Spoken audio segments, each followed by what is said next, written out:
September 17వ తేదీ దాదాపు గత 10-15 సంవత్సరాల కాలంగా బీజేపీ వివాదాస్పదం చేసింది. దీన్ని విమోచన దినంగా భావించాలని, ఆ రకంగా ప్రభుత్వం నిర్వహించాలని బీజేపీ కోరుతున్నది. దానికి తోడు ఇక్కడ ఈ విలీనం కోసం జరిగినటువంటి మహత్తర పోరాటంలో సాయుధ పోరాటాన్ని విస్మరించి సర్దార్ పటేల్ తన సైన్యాన్ని పంపించడం ద్వారా ఈ విమోచన సాధించాలని బీజేపీ ప్రచారం చేస్తుంది. ఇది మిగిలినటువంటి రాజకీయ పార్టీలు అంగీకరించలేదు. సెప్టెంబర్ 17వ తేదీకి భారత సైన్యం హైదరాబాద్ రాష్ట్రంలో ప్రవేశించి పోలీస్ యాక్షన్ పేరుతో 4 ప్రాంతాల నుంచి హైదరాబాద్ చేరుకొని నిజాం నిరంకుశ ప్రభుత్వాన్ని వ్యతిరేకంగా చర్య తీసుకుంది. నిజాం లొంగిపోయాడు. భారత యూనియన్లో హైదరాబాదును విలీనం చేస్తూ అంగీకరించారు. అంతకుముందు 1947 ఆగస్టు 15 దేశానికి స్వాతంత్రం వచ్చిన రోజు బ్రిటిష్ వారు ఒక మెలిక పెట్టి వెళ్ళారు. ఈ మెలిక ప్రకారం ఈ దేశంలో తాము వచ్చినప్పుడు అనేక రాజ్యాలు ఉండేవి. ఆ సంస్థానాధిపతులతో తాము ఒప్పందాలు చేసుకున్నామని. ఇప్పుడు బ్రిటిష్ వారి ప్రత్యక్ష పాలన కింద ఉన్నటువంటి ప్రాంతానికి స్వాతంత్రం ఇస్తామని, దాన్ని ఇండియా పాకిస్తాన్ 2 విభాగాలు చేస్తామని, మిగిలిన 525 సంవత్సరాలు వాటికి స్వాతంత్రం ఇస్తామని ప్రకటించారు. వారు కావాలంటే ఇండియాలో లేదా పాకిస్తాన్లో చేరవచ్చని, తద్వారా వారు తమ అభిష్టం ప్రకారం రాజ్యం సాగించుకోవచ్చని చెప్పారు. ఇది తీవ్రమైన గందరగోళానికి దారితీసింది. ఈ సంవత్సరాలు చాలా చిన్నవి కొన్ని, చాలా పెద్దవి కొన్ని.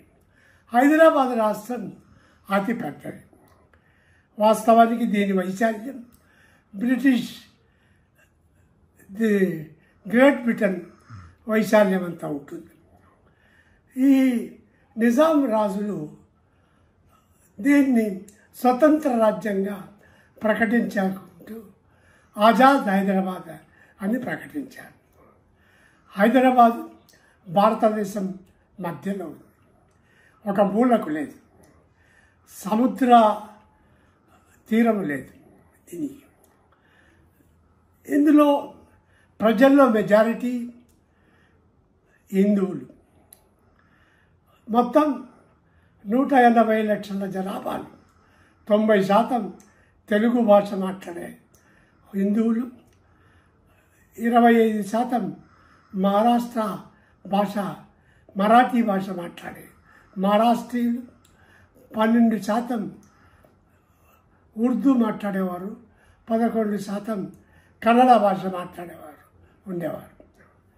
ఈ రకమైనటువంటి నేపథ్యంలో వారు స్వతంత్ర దేశంగా ఉండాలనటం ఒక ఇబ్బందికరమైన పరిస్థితిని ప్రజలు అంగీకరించని పరిస్థితి.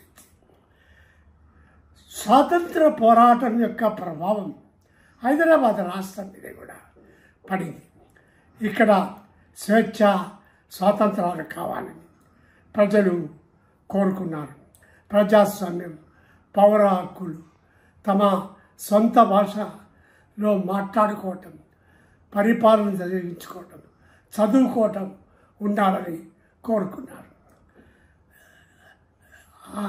అసాధారణమైన వెట్టి చాకిరీ ఉండేది. అందువల్ల ఈ వెట్టి చాకిరీకి వ్యతిరేకంగా ఆంధ్ర మహాసభ ఒక పెద్ద పోరాటం నడిపారు. ఆంధ్ర మహాసభ మొదట్లో చిన్న చిన్న విజ్ఞప్తులకు పరిమితమైంది. ఇందులో 3 రకాలైన నాయకులు ఉండేవాడు: మితవాదులు, జాతీయవాదులు, అతివాదులు. మితవాదులు నిజాం నవాబు నాయకత్వం కింద ఆయన ఛత్రఛాయల్లో ఇక్కడ భారత యూనియన్లో హైదరాబాద్ రాష్ట్రం విలీనం కావాలని కోరుకున్నారు. జాతీయవాదులు భారత యూనియన్లో దేశం విలీనం కావాలని స్వామి రామానంద తీర్థ నాయకత్వం కింద స్టేట్ కాంగ్రెస్ కింద నాయకత్వం కింద పోరాడారు. ఇక రావి నారాయణ రెడ్డి తదితరుల నాయకత్వం కింద కమ్యూనిస్టులు పూర్తి విలీనం కావాలని, నిజాంను తొలగించాలని, వెట్టి చాకిరీ రద్దు కావాలని, దున్నేవాడికి భూమి కావాలని పోరాటం సాగించారు. ఇదే తెలంగాణ సాయుధ పోరాటమైంది. 47 సెప్టెంబర్ 11న కమ్యూనిస్టులు సాయుధ పోరాటానికి పిలిపించారు. ఈ ప్రకటన మీద రావి నారాయణ రెడ్డి, బద్దం ఎల్లారెడ్డి, మగ్దుమ్ మొయిద్దీన్ సంతకాలు చేశారు. ఈ పోరాటం చాలా ఉధృతంగా జరిగింది.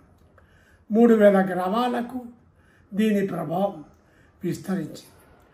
దాదాపు 10 లక్షల ఎకరాల భూమి పంపకం జరిగింది. కమ్యూనిస్టుల బలం పెరిగే కొద్దీ, సాయుధ పోరాటం పెరిగే కొద్దీ ఇటు నిజాం అటు కాంగ్రెస్ వాదులు ఇద్దరు భయపడ్డారు. వారు కేంద్ర ప్రభుత్వం మీద ఒత్తిడి తెచ్చి అప్పుడున్న యథాతథ ఒప్పందాన్ని రద్దు చేసి సైన్యం రావాలని కోరారు. 1948 సెప్టెంబర్ 13వ తేదీ హైదరాబాద్ రాష్ట్రం మీదకి పోలీస్ యాక్షన్ పేరుతో భారత సైన్యం వచ్చి 17వ తేదీకి పూర్తిగా హైదరాబాద్ రాష్ట్రాన్ని స్వాధీనం చేసుకుంది. ఇందులో విచిత్రమైనటువంటి విషయం ఏమిటంటే, ఇది విమోచన అని అంటున్నారు. ఇది విమోచన ఎలా అవుతుంది? విమోచన అనే పదం జనరల్గా విదేశాల నుండి, వలస నుండి, సామ్రాజ్యవాదం నుండి ఒక దేశం స్వాతంత్రం పొందినప్పుడు ఆ దేశాన్ని విమోచన అంటారు. కానీ హైదరాబాదులో జరిగింది వేరు. ఇది భారత యూనియన్లో ఒక బాగా అవిభజ్య భాగం. దేశం మధ్యలో ఉంది. అనేక ఇతర సంస్థలలాగా ఇది కూడా పోలీస్ యాక్షన్ తర్వాత విలీనమైంది. ఇందులో ఒక ముఖ్యమైన కీలకమైన విషయం ఏమిటంటే, ఎక్కడైనా ఒక ఘర్షణ జరిగి, యుద్ధం జరిగి అందులో ఓడిపోయిన వారు గెలిచిన వారికి దాసోహం అంటారు. ఓడిపోయిన వారి నుండి ఇది విమోచన అవుతుంది. ఓడిపోయిన వారికి వారి నుండి నష్టపరిహారం తీసుకుంటారు. ఇక్కడ నష్టపరిహారం ఇవ్వకపోగా రాజ్యాన్ని మాత్రమే యూనియన్లో విలీనం చేసుకుంది. నిజాం నవాబుకే ఎదురుగా సంవత్సరానికి ₹1 కోటి ఆ రోజు నష్టపరిహారం ఇచ్చారు. విమోచన చెందితే నిజాం నవాబు ఈ రాష్ట్రానికి పోలీస్ యాక్షన్ తర్వాత దాదాపు 1956 వరకు, అంటే 8 సంవత్సరాల పాటు రాజప్రముఖగా వ్యవహరించారు. రాజప్రముఖ అంటే సంవత్సరాల్లో గవర్నర్ లాంటి వారు. ఇన్ని లంచాలు ఇవ్వడమే కాక 400 కోట్ల ఆయన సంపద ఆయనకుంచారు. ఈ రకమైనటువంటి రాజీ పడి దీన్ని విమోచనం అని చెప్పి అంటాం. ఏ రకంగానూ కరెక్ట్గా ఇది భారతదేశంలో ఒక విలీనం మాత్రమే. ఇందులో కొన్ని ద్రోహాలు జరిగిన మాట వాస్తవం.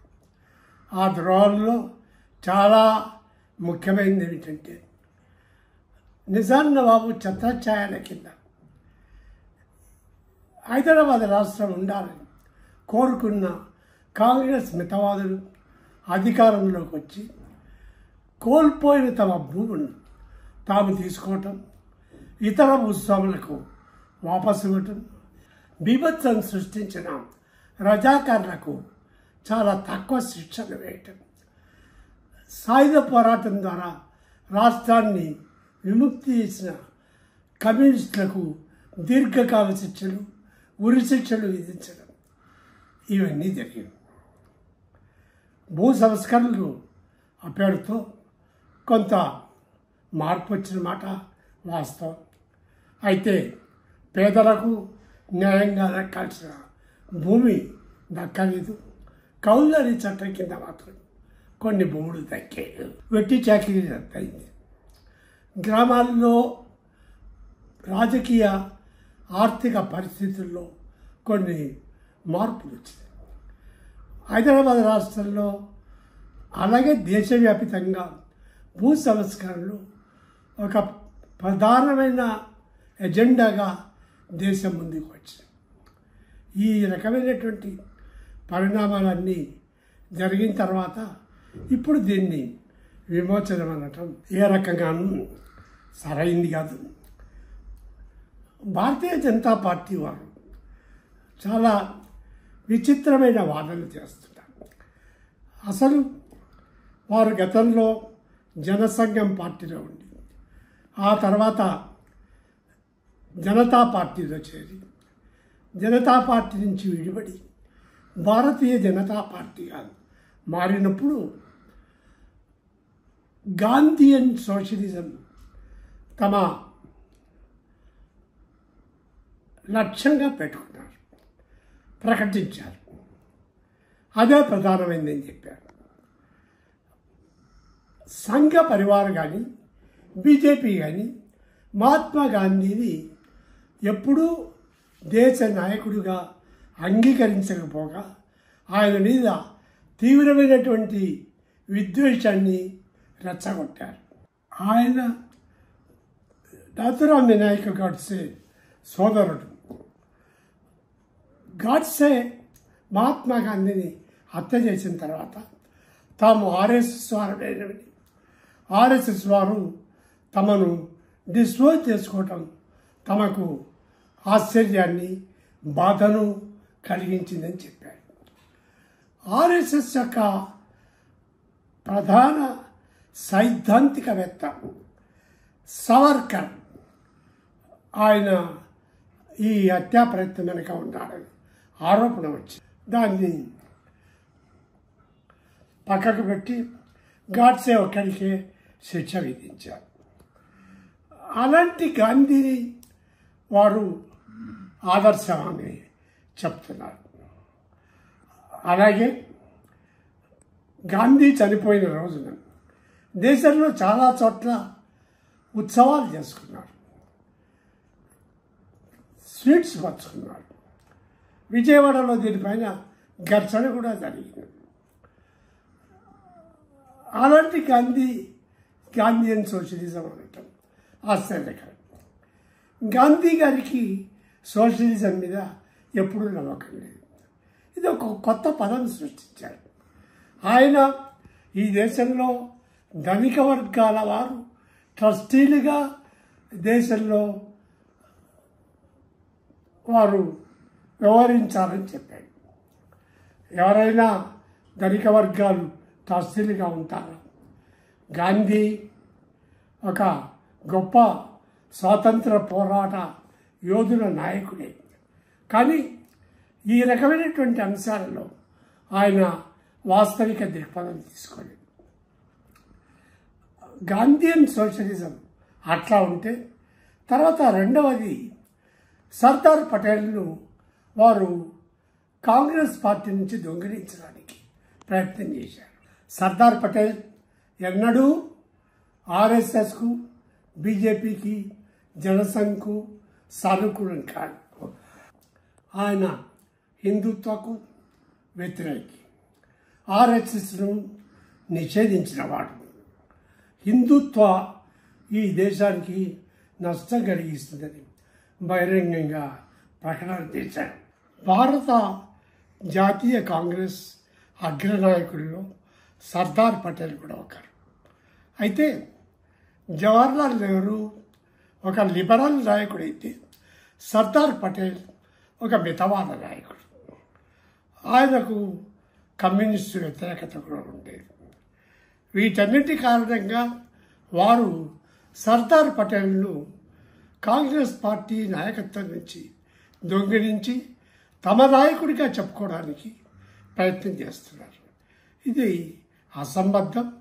అలాగే ఈ తెలంగాణ సాయుధ పోరాటంలో ఏ పాత్ర లేదు, ఇతర పోరాటంలో పాత్ర లేదు.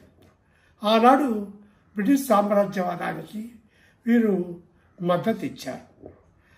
అలాంటి పార్టీ ఇవాళ చరిత్రను వక్రీకరించడానికి ప్రయత్నం చేయటం చాలా అన్యాయమైన, బాధాకరమైనటువంటి విషయం. ఇందులోనూ వేలాది మంది ప్రాణత్యాగం చేసి తెలంగాణను విముక్తి చేయటంలో ప్రధాన పోరాట పాత్ర వహించినటువంటి కమ్యూనిస్టులను విస్మరించడం, వారి గురించి మాట్లాడకపోవటం, ఇది చాలా పొరపాటు అవగాహనే కాక చరిత్రకు చాలా తీవ్రమైన అన్యాయం చేయటమే